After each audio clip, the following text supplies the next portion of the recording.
can't get through. You might remember in the Olympics, the security company, which was G4S, couldn't manage it. They didn't have enough staff. Why didn't they have enough staff? When you don't employ enough staff, you make more money, remember. So they brought the British Army in to handle G4S's problems. Do you remember the terrible case with Cornelia Rao? The young woman that was kept for 10 months in detention illegally. Who was in charge at that time? G4S. Their track record is appalling. And right now, what they are doing in PNG is feathering their own nest. They will make tens of millions of dollars. They've already set it up in PNG to achieve that. PNG people are being recruited to work in these detention centres, recruited out of their fishing villages, recruited out of their forest farms, paid 1/10 of what Australians are paid. So G4S at every turn is appalling. Those workers who are brought in, they're given minimum training, and then they're the people who are supposed to be handling these situations where we've heard of young refugees being raped, violence amongst the refugees. Totally understandable. How dysfunctional is this whole thing? These places are concentration camps. I think we've got to really look at our language, name it for what it is.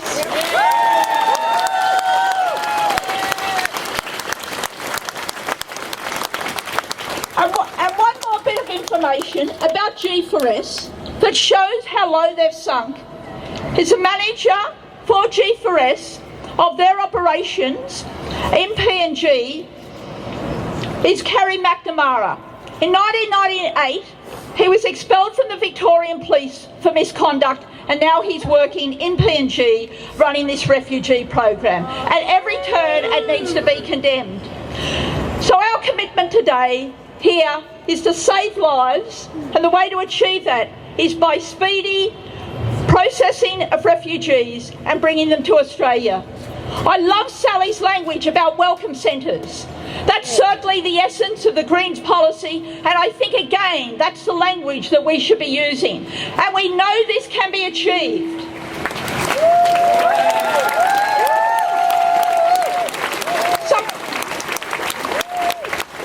Something similar was achieved after the Vietnam War in terms of processing Vietnamese refugees coming to Australia to stop people losing their lives at sea. But what we also need is the rapid response to enforce the Safety of Life at Sea Convention, because at the moment we're hearing increasing stories about delays in the Australia's response when the warning comes in, when notification comes in that another tragedy is unfolding on our oceans. So this is another aspect that we need to deal with. We need to immediately increase our intake of refugees. That has to be a top priority.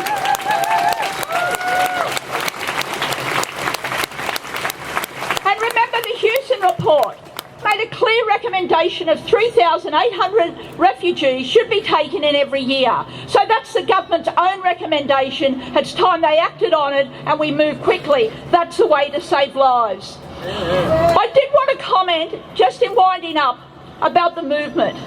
We're at a very tough stage. I think we've got to acknowledge that.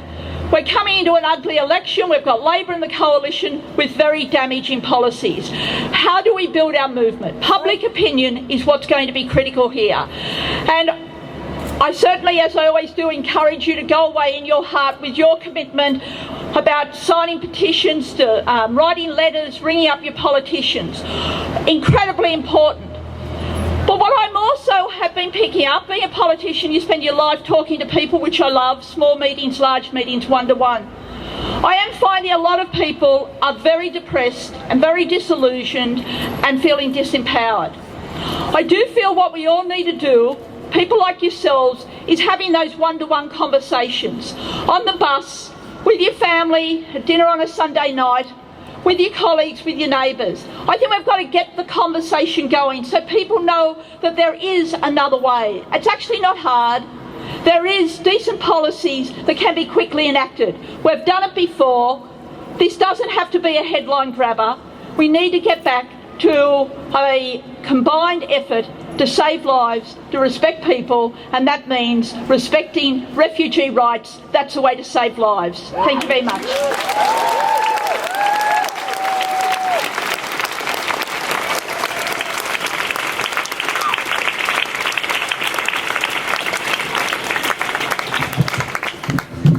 Thank you, Lee, for that awesome speech.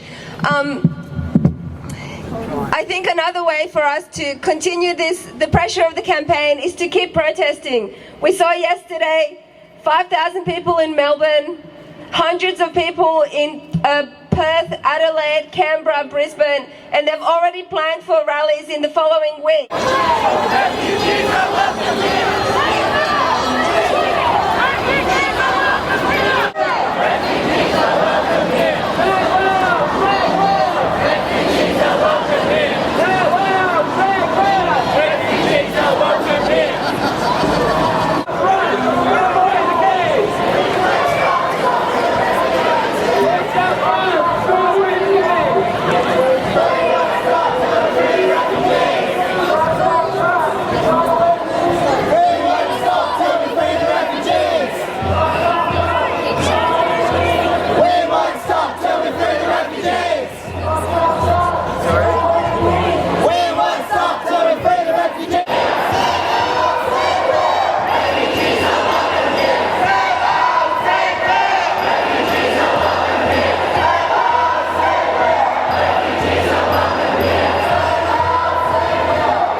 Give up without a struggle. They never make change unless we demand it, unless we make it impossible for the system to function.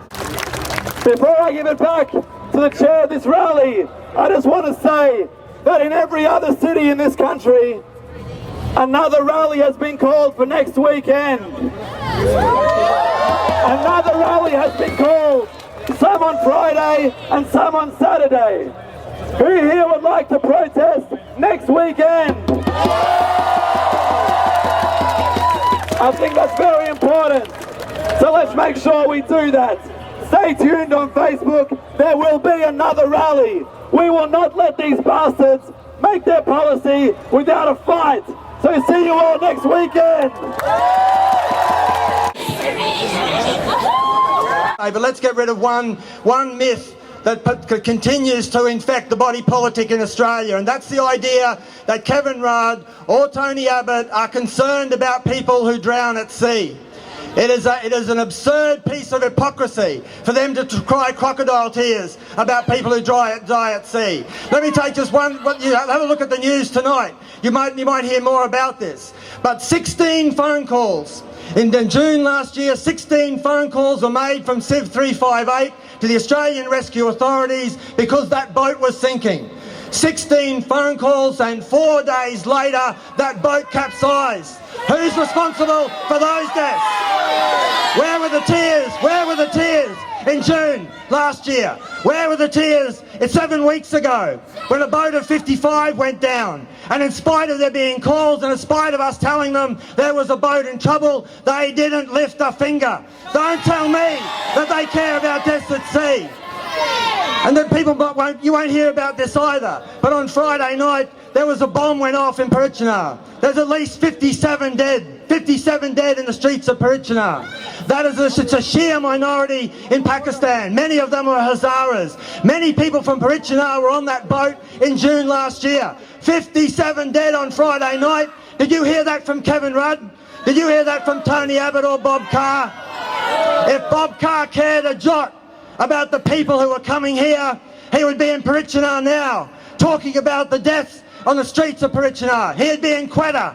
He would go to Sri Lanka not to shake the hands of the bloody butcher or Rajapaksa, but he'd be there to say, no more human rights abuses, no more human rights abuses.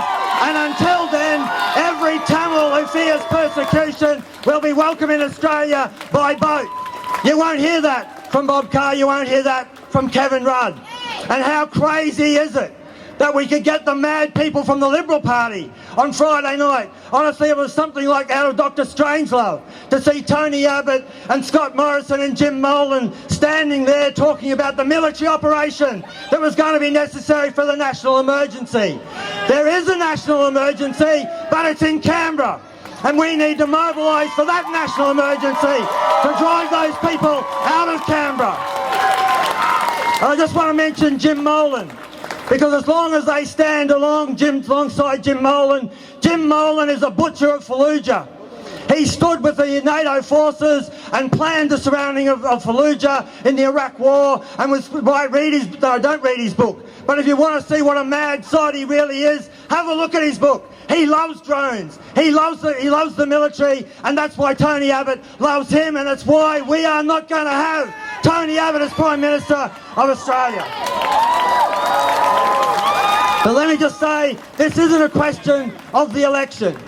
We know now that no matter who wins that election, we're going to be left with an asylum seeker policy which will expel asylum seekers and try to keep them out.